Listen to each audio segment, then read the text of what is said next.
Alright folks, so today we're going to talk about installing the Jazz Performance headlight conversion for the 1990 to 1997 Miata.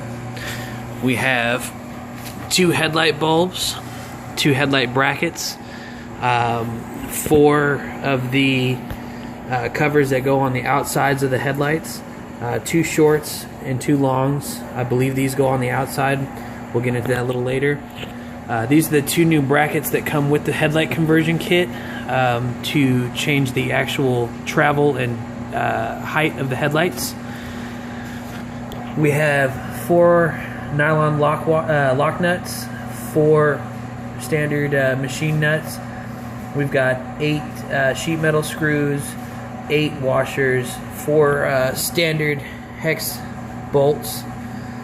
We've got 2 really long bent ones. These are going to be your adjusters for the bump stops.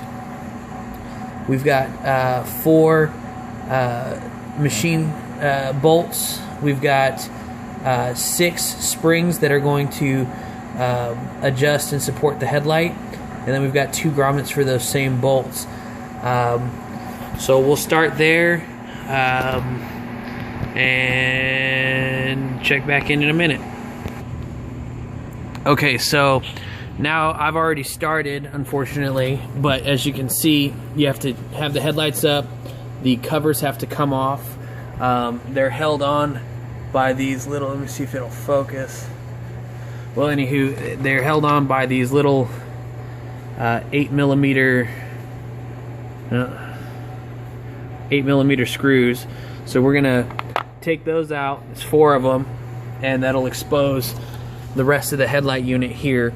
At this point, we can disconnect the headlight, kind of move the harness out of the way, and then we're going to take off these 2 bolts here and here. Should be 10 millimeters on both sides. I'm sorry, 12 and 10.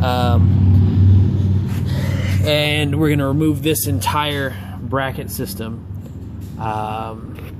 So yeah.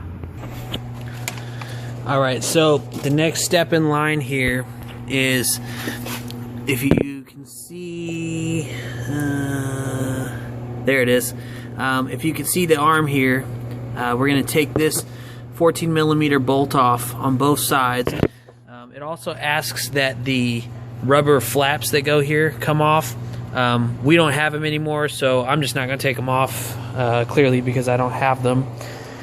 The other thing that you need to get ready to do is, now that you've lifted out the headlight brackets, we need to start looking at taking out the springs, which keep them from vibrating, and we need to take the screws here that hold them in place, and we need to take those off to remove this entire unit.